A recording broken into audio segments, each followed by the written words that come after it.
Ya, Kahuripan itu adalah nama ibu kota, bukan nama kerajaan. Kita seringkali salah dengan mengatakan bahwa Erlangga adalah Raja Kahuripan. Bukan. Erlangga adalah raja terakhir dari kerajaan Mataram. Kahuripan adalah ibu kota pemerintahannya atau kadatuannya.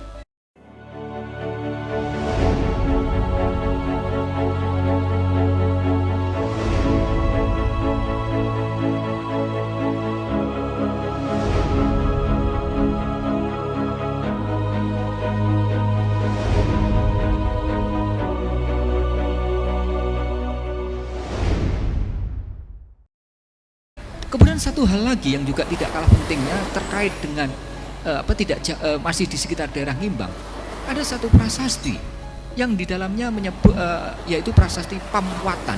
Nama Pamwatan inilah yang sekarang menjadi desa Pamotan. Ya, desa Pamotan. Pamwatan itu berasal dari kata wat yang dalam bahasa Jawa Baru menjadi wot, artinya jembatan.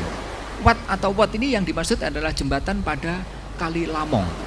Yang menarik dari prasasti Pamwatan, di dalamnya disebut-sebut tentang ibu kota pemerintahan Erlangga pada periode akhir, yaitu Dahanapura. Ya, Dahanapura. Nah, sementara pada prasasti Erlangga sebelumnya, yaitu prasasti mulai dari prasasti Cane dan seterusnya, ibu kotanya tidak di Dahanapura, tetapi di apa yang disebut dengan Kahuripan. Ya, Kahuripan itu adalah nama ibu kota, bukan nama kerajaan. Kita seringkali salah dengan mengatakan bahwa Erlangga adalah Raja Kahuripan. Bukan. Erlangga adalah raja terakhir dari kerajaan Mataram. Kahuripan adalah ibu kota pemerintahannya atau kadatuannya. Erlangga semasa hidupnya, pusat pemerintahnya berkali-kali pindah. Mula-mula ketika dinobatkan oleh para rohaniawan, ini unik. Yang menobatkan Erlangga itu adalah para rohaniawan. Para rohaniawan yang bertapa, para rohaniawan menjalankan ibadatnya di Pugawat, di Pucangan. Dan yang menarik, Pucangan ini dipakai sebagai tempat peribadatan oleh lintas agama. Ada 3 agama, ada 3 rohaniawan yang secara bersama-sama melakukan bukan bersama-sama kegiatannya, tapi melakukan kegiatan di tempat yang sama, yaitu dalam prasasti Pucangan disebut dengan para pendeta atau para brahmana dari aliran Hindu, aliran Shaiwa. Kemudian disebut-sebut juga para pertapa atau para rohaniawan Sugata, itu adalah sebutan untuk Buddhis, dan satu lagi yaitu rohaniawan dari agama Resi. Jadi pada masa Hindu Buddha itu sebenarnya tidak hanya 2 agama, tapi ada 3 agama, yaitu Hindu, Buddha, dan satu lagi adalah agama Resi. Nah, ketiga macam rohaniawan ini tinggal bersama di Pugawat. Dan yang menarik, Erlangga itu dinobatkan sebagai penguasa itu oleh para rohaniawan. Ini menunjukkan kepada kita bahwa rohaniawan itu bukan tidak punya pengaruh. Pengaruhnya bukan hanya dalam bidang religi, tapi juga termasuk punya kekuatan dalam percaturan politik dan pemerintahan. Karena itu Erlangga tahun 1019 itu dinobatkan oleh para rohaniawan ini. Mengapa rohaniawan yang menobatkan? Karena selama 3 tahun Erlangga itu terpaksa mengungsi di Pugawat.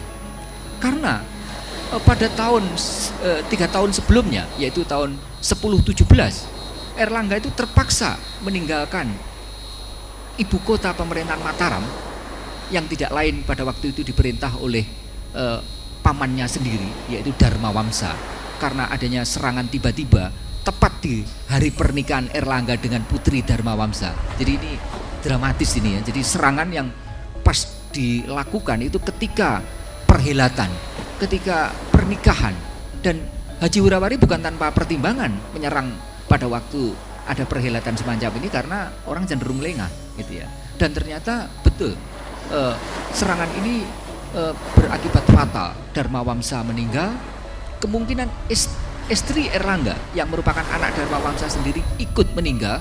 Bahkan kedatonnya digambarkan, kedatonnya yang di dalam prasasti Pucangan itu dilukiskan lebih indah dari dari Kaindran, istananya Dewa Indra itu juga hancur lebur terbakar. Bahkan kebakaran hebat ini diibaratkan seperti Mahapralaya. Nah, Erlangga terpaksa meninggalkan Kadatuan Mataram yang dulu diperintah oleh mertuanya, kemudian mengungsi ke Pugawat, atau ke istilah yang dipakai itu mengungsi ke Wanagiri. Ya. Kita seringkali terjebak Wanagiri itu diidentifikasikan dengan daerah yang bernama Wonogiri. Padahal yang dimaksud Wanagiri itu adalah hutan yang berada di lereng gunung, ya, hutan yang berada di lereng gunung. Apakah Wanagiri ini menunjuk kepada gunung Gunung Pucangan? Sutherham memang mengidentifikasikan Pugawat itu dengan Pucangan, tapi bukan hanya sekedar identifikasi ahli. Yang menarik begini, ketika Erlangga itu tinggal dalam perlindungan, bimbingan, bahkan kemudian dinobatkan oleh rohaniawan itu pernah bernazar, jika nanti suatu saat menjadi raja, maka Erlangga akan memberikan anugerah, membangunkan fasilitas peribadatan kepada rohaniawan ini. Dan ternyata itu dipenuhi.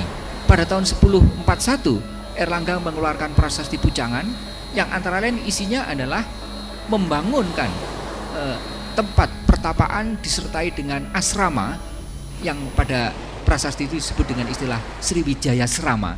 Jadi asrama yang ada di dalam hutan, ya, karena itu memang di Wanagiri, ya, lokasinya di hutan yang bergunung, dan diperuntukkan bagi para pertapa yang dulu pernah membantunya, pernah melindunginya, membimbingnya untuk beribadat kepada dewa-dewa, bahkan menobatkannya sesuai dengan nazarnya. Tapi jangan lupa bahwa di sekitar Gunung Kabuh, yaitu di Sendang, di kecamatan di Kabuh, yaitu di desa Sumbergondang, ada dusun yang bernama bukan Dander saja, tapi dekat sekali, yaitu Bedander. Kami sudah melakukan penelitian di sini dan ternyata banyak diketemukan tinggalan-tinggalan arkeologis, ya, tinggalan-tinggalan arkeologis. Dan yang menarik lagi, di puncak Gunung Kabuh, di Bukit Kabuh itu juga ada reruntuhan yang berupa wanasrama yang mengingatkan kita juga pada wanasrama yang ada di Pucangan. Jadi bukan hanya Bukit Pucangan saja yang dijadikan sebagai tempat peribadatan, tetapi juga Bukit Kabuh. Nah, jadi yang menarik perhatian kita dalam kaitan ini, yang terakhir, apa kaitannya dengan Gajah Mada, bahwa Gajah Mada ini ada satu momentum yang sangat penting, yaitu momentum Badander 1335, yaitu ketika Gajah Mada menyelamatkan Jayanegara dari pemberontakan yang dilakukan oleh Kuti yang pada waktu itu berhasil menduduki Wilatikta atau Wilwatikta, istana Majapahit. Atas jasanya inilah maka Gajah Mada itu dinobatkan sebagai patih. Pertama-tama ditempatkan selama 2 tahun itu di Kahuripan. Di mana lokasi Kahuripan? Kahuripan semestinya kita lokasikan di Lamongan Selatan. Karena di Lamongan Selatan ada satu sendang yang sangat menarik untuk kita cermati, yaitu sendang Kuripan.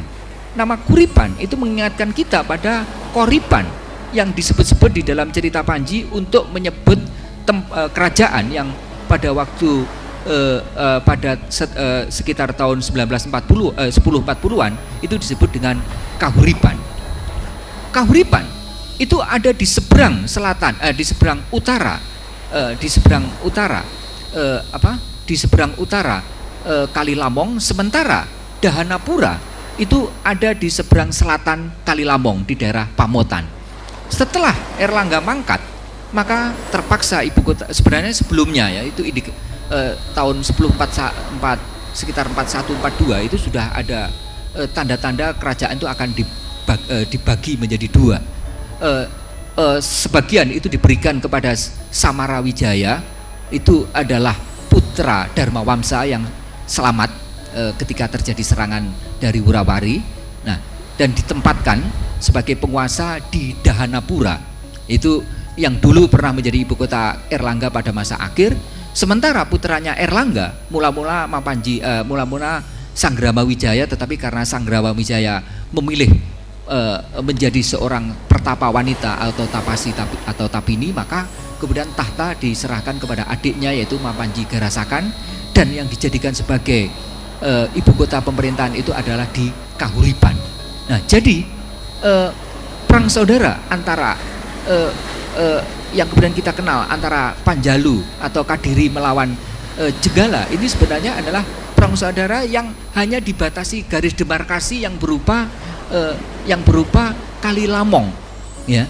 Jadi ini mengingatkan kita pada perang saudara yang terjadi pada pasca Hayam Wuruk antara Kedaton Wetan dan Kedaton Kulon yang sama-sama terjadi di daerah Trowulan saja, di daerah Wilatikta sendiri. Nah, inilah yang menjadi gambaran kepada kita bahwa mengapa Gajah Mada itu mengungsikan di Badander, karena di daerah ini Gajah Mada punya basis pendukung.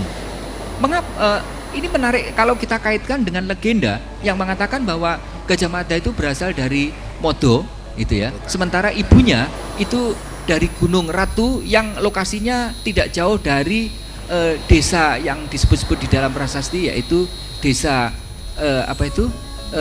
desa di Cancing, ya. Kemudian Gajah Mada pun sempat sempat ditempatkan di Kahuripan. Nah, ini makin menguatkan posisinya. Selanjutnya Kahuripan itu terus dipakai sebagai daerah, diposisikan sebagai daerah yang penting sampai dengan masa Majapahit. Bahkan pada masa Majapahit, salah satu dari 11 negara bagian Majapahit itu adalah Kahuripan.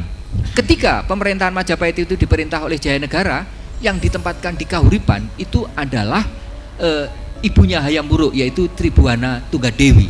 Jadi ketika Gajah Mada itu ditempatkan sebagai patih di Kahuripan, bertepatan pada waktu itu Tribuana Tunggadewi menjadi Rani, karena itu sebutannya seringkali adalah Rani Kahuripan atau Rani Jiwana.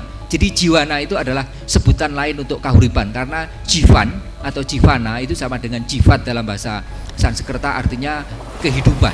Nah, Gajah Mada sendiri menurut negara Kertagama juga lahir di Kahuripan. Oleh karena itu sekali lagi bahwa Lamongan Selatan itu bukan melahirkan tokoh besar setingkat Gajah Mada, tetapi Hayam Wuruk pun itu lahir di Kahuripan. Tepuk tangan untuk Lamongan ini, ya. Tentu